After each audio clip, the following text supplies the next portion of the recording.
en el corazón de la península ibérica, allí donde la piedra parece haber sido moldeada por manos titánicas antes de que el tiempo fuera tiempo, se alza la ciudad de Cuenca. Es un lugar que no se visita, sino que se padece en el sentido más sublime de la palabra, una urbe que se aferra a las cornisas de la tierra como si temiera ser devorada por la gravedad de sus propias hoces. En este escenario de vértigo y caliza, donde los ríos Júcar y Huécar han esculpido un laberinto de abismos durante milenios, la realidad tiende a difuminarse con la fantasía. No es de extrañar que un paisaje tan dramático haya engendrado relatos que desafían la lógica del hombre moderno, y entre todos ellos, ninguno posee la carga simbólica y la presencia física de la leyenda de la pierna del diablo. Esta historia no es simplemente un cuento para asustar a los niños en las noches de invierno, sino una parte intrínseca de la identidad conquense, una cicatriz en la roca que nos habla de pasiones humanas, intervenciones sobrenaturales y la eterna lucha entre la luz y las sombras que habita en cada rincón de esta ciudad suspendida. Para entender la raíz de este mito, debemos retroceder mentalmente a una Cuenca medieval y renacentista, una ciudad que funcionaba como un bastión de fe, pero que al mismo tiempo era un hervidero de supersticiones. Las calles, estrechas y tortuosas, estaban diseñadas para confundir al extraño y proteger al vecino, creando un ambiente de clausura y misterio. En este contexto vivía un joven cuyo nombre, aunque a menudo omitido por los cronistas, resuena en la tradición oral como un ejemplo de la gallardía que roza la imprudencia. Era un hombre de espíritu inquieto, un seductor por naturaleza que encontraba en los balcones y callejones de la parte alta de la ciudad el escenario perfecto para sus conquistas. Sin embargo, su destino se cruzaría con el de una doncella de una belleza tan etérea, que muchos en la ciudad la consideraban una aparición celestial. Ella era la encarnación de la pureza en un mundo de piedra y polvo, y su devoción religiosa era tan profunda que parecía blindada contra cualquier tentación mundana. El cortejo fue, según cuentan, un despliegue de ingenio y perseverancia que mantuvo la ciudad en vilo durante meses. El joven, acostumbrado a victorias fáciles, se encontró por primera vez con un muro que no podía escalar con simples palabras bonitas. Pero la persistencia humana es una fuerza poderosa, y poco a poco la doncella comenzó a ver en el muchacho algo más que a un simple galán. Los encuentros se volvieron más frecuentes en los miradores que se asoman a la hoz del Júcar, allí donde el susurro del agua parece dar coraje a los amantes. Pero en Cuenca, como en toda buena tragedia castellana, la felicidad nunca viene sin un precio, y la sombra del mal siempre está al acecho, esperando el momento exacto en que la soberbia o el deseo nublen el juicio de los mortales. Fue entonces cuando apareció en escena un tercer personaje, un caballero extranjero de una elegancia oscura y perturbadora que comenzó a rondar a la joven con una intensidad que rozaba lo insoportable. Este forastero no era un hombre común. Su presencia traía consigo un frío antinatural y un aroma a azufre que solo los más perceptivos lograban identificar. Se dice que sus ropajes eran siempre negros como el ala de un cuervo, y que sus ojos poseían un brillo que parecía arder con un fuego antiguo y maligno. El extraño comenzó a desafiar la hegemonía del joven amante, utilizando artes de seducción que escapaban a la comprensión humana. La tensión entre ambos creció hasta que la atmósfera de Cuenca se volvió eléctrica, cargada de una premonición de desastre. Los celos, ese motor incansable de la tragedia, consumieron el corazón del joven protagonista, quien, ciego de rabia, aceptó un desafío propuesto por el enigmático forastero en una noche de tormenta donde el cielo parecía querer desplomarse sobre las hoces. El escenario del duelo no fue un campo de batalla tradicional, sino el borde mismo del precipicio, en uno de los puntos más escarpados de la ciudad vieja, cerca de donde hoy se encuentran los restos del castillo y las antiguas murallas. El desafío era simple pero mortal. Debían saltar sobre una de las grietas más profundas de la roca caliza para demostrar quién poseía el favor de la fortuna, y por extensión el derecho al amor de la doncella. Era una prueba de fe distorsionada. Un juego con la muerte donde el diablo, que no era otro que el caballero de negro, jugaba con las cartas marcadas. El joven, impulsado por un orgullo herido, se preparó para el salto mortal, mientras el viento aullaba entre las rocas y la lluvia convertía la superficie de la piedra en una trampa resbaladiza y traicionera. Justo cuando el joven se disponía a lanzarse al vacío, la doncella, alertada por un presentimiento divino, llegó al lugar del encuentro. al ver al extranjero transformarse, revelando su verdadera naturaleza demoníaca con garras que brotaban de sus manos y una risa que helaba la sangre, la joven no retrocedió. Con una valentía nacida de la fe absoluta, interpuso un crucifijo o invocó una oración que resonó por toda la hoz como un trueno. La reacción fue instantánea. Una luz cegadora brotó del suelo mismo de Cuenca, golpeando al maligno con la fuerza de 1000 rayos.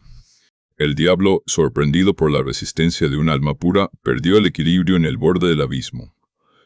En un último y desesperado intento por no caer a las profundidades donde corre el Júcar, clavó una de sus piernas con una fuerza sobrenatural contra la roca viva.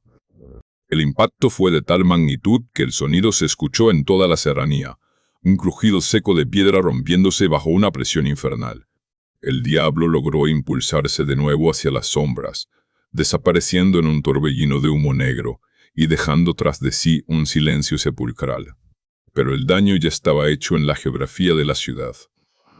Allí, grabada para siempre en la superficie de la caliza, quedó la marca perfecta de una pierna y una pezuña deforme, hundida en el material pétreo como si éste hubiera sido cera caliente. Es esa marca la que hoy conocemos como la pierna del diablo. Un recordatorio físico de que el mal intentó un día reclamar como suya la ciudad de las casas colgadas, y fue rechazado por la fuerza del espíritu.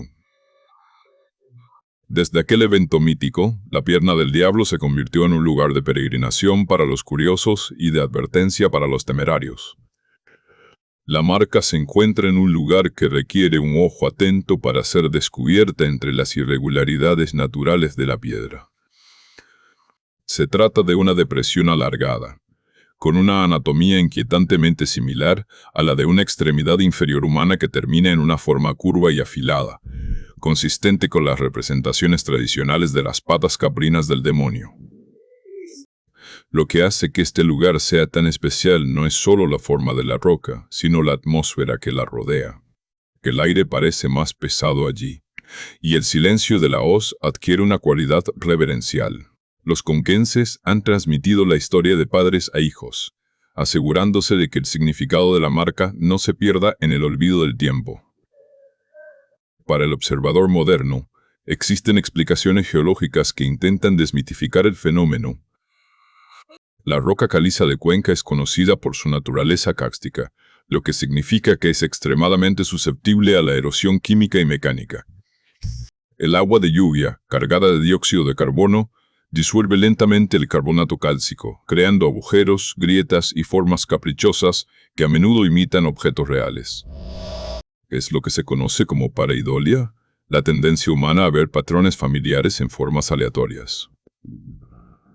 Sin embargo, en Cuenca, la ciencia siempre ha tenido dificultades para ganar la batalla contra la leyenda. Para alguien que contempla la pierna del diablo al atardecer, cuando las sombras alargan la hendidura y el frío de la sierra empieza a calar los huesos, la explicación geológica se siente insuficiente, casi aburrida, frente a la potencia narrativa de la lucha contra el demonio. La leyenda también funcionaba como un mecanismo de control social y moral en la España de los siglos pasados. Era una forma de enseñar a la juventud que los deseos incontrolados y el orgullo ciego podían llevar literalmente al borde del abismo. El joven de la historia, tras su encuentro con lo sobrenatural, se dice que abandonó su vida de vanidad y se retiró a un monasterio o dedicó su vida a la caridad, entendiendo que había sido salvado no por su propio valor, sino por la intercesión de la virtud. La doncella, por su parte, quedó como el símbolo de la protección espiritual de la ciudad. De este modo, la pierna del diablo no es solo una curiosidad turística, sino un sermón grabado en piedra, una lección de humildad que recuerda que somos seres pequeños frente a las fuerzas que rigen el universo, sean estas naturales o divinas. La integración de este mito en el tejido cultural de Cuenca es tan profunda que ha influido en las artes y las letras locales. Poetas han escrito versos sobre la piedra herida, y pintores han intentado capturar esa luz especial que baña el lugar donde el mal dejó su huella. La ciudad misma se percibe como una fortaleza espiritual. No hay que olvidar que Cuenca cuenta con una catedral gótica imponente y una historia eclesiástica riquísima. La pierna del diablo sirve como el contrapunto perfecto a la santidad de sus templos. Es la sombra necesaria para que la luz brille con más fuerza. Al visitar la ciudad, uno se da cuenta de que la belleza de Cuenca radica precisamente en esa dualidad, la elegancia de su arquitectura frente a la brutalidad de su geografía y la paz de sus iglesias frente a la inquietud de sus leyendas. Caminar hoy por la zona del castillo y buscar la pierna del diablo es una experiencia que conecta al visitante con el alma de Castilla. A medida que uno se aleja del bullicio de la Plaza Mayor y asciende hacia las partes más altas, el ruido del siglo XXI se desvanece. Solo queda el viento silbando entre los pinos y el eco lejano del río. Es fácil imaginar la escena del salto en ese entorno. El precipicio es real, el vértigo es real, y la sensación de que algo extraordinario pudo haber ocurrido allí es casi tangible. Los guías locales, con esa mezcla de seriedad y socarronería propia de la región, suelen señalar la marca con un respeto que no se siente impostado. Saben que esa piedra es uno de los pilares invisibles que sostienen el aura mágica de su hogar. Además, la pierna del diablo no está sola en el panteario de mitos conquenses. Se entrelaza con otras historias como la de la Cruz del Convertido o las apariciones en la hoz del Huécar, creando una mitología coherente donde el paisaje es el protagonista absoluto. En Cuenca, la geología es destino. La forma en que la ciudad está construida obliga a mirar siempre hacia arriba o hacia abajo, nunca al frente de manera plana. Esa verticalidad constante alimenta una forma de pensar metafísica. Si vives en una casa que cuelga sobre un vacío de 100 metros, es natural creer que el mundo espiritual está a solo un paso de distancia. La marca del demonio es la prueba física de esa cercanía, un recordatorio de que el suelo que pisamos es una frontera delgada y frágil. En términos de conservación, el lugar se mantiene de manera natural. No hay barandillas que rodeen la marca, ni museos que cobren entrada por verla. Sigue siendo parte del terreno libre, expuesta a los mismos elementos que la crearon, o que según la fe de cada uno, intentan borrarla sin éxito. Esto le otorga una autenticidad que muchos otros destinos turísticos han perdido. La pierna del diablo pertenece al pueblo de Cuenca y a los viajeros que tienen la paciencia de buscarla. Es un patrimonio material que reside en la memoria y en el lenguaje, más que en un catálogo oficial de monumentos. Cada vez que alguien narra la historia, la marca en la piedra se profundiza un poco más en el imaginario colectivo. El impacto emocional de la leyenda también reside en su final. No es una historia de derrota, sino de redención y victoria. El diablo huye, el joven cambia y la ciudad permanece. Cuenca se erige así como un lugar donde el mal puede dejar su huella, pero no puede establecer su morada. Esta idea de resistencia es muy poderosa para los habitantes de una provincia que ha sufrido el aislamiento geográfico y el olvido institucional durante décadas. La pierna del diablo simboliza la capacidad de la ciudad para permanecer firme a pesar de los ataques, para llevar sus cicatrices con dignidad y para convertir un intento de destrucción en una fuente de identidad y orgullo. Al final del día, cuando el sol se pone tras las formaciones rocosas de la ciudad encantada y las hoces se tiñen de un color violeta profundo, la pierna del diablo parece brillar con una luz propia. Es el momento en que la frontera entre el pasado y el presente desaparece por completo. El visitante se encuentra allí, de pie frente a la historia, sintiendo la misma mezcla de asombro y temor que le vieron sentir los testigos de la leyenda siglos atrás. Es una invitación a la reflexión sobre nuestras propias huellas, sobre lo que dejamos atrás en nuestro paso por el mundo y sobre la importancia de mantener viva la llama de la imaginación en una era dominada por lo digital. La pierna del diablo es, en última instancia, un canto a la narrativa. Nos recuerda que las historias son las que dan significado al espacio. Sin esta leyenda, esa marca en la roca sería solo un agujero más en la caliza, un detalle irrelevante en un mar de piedra.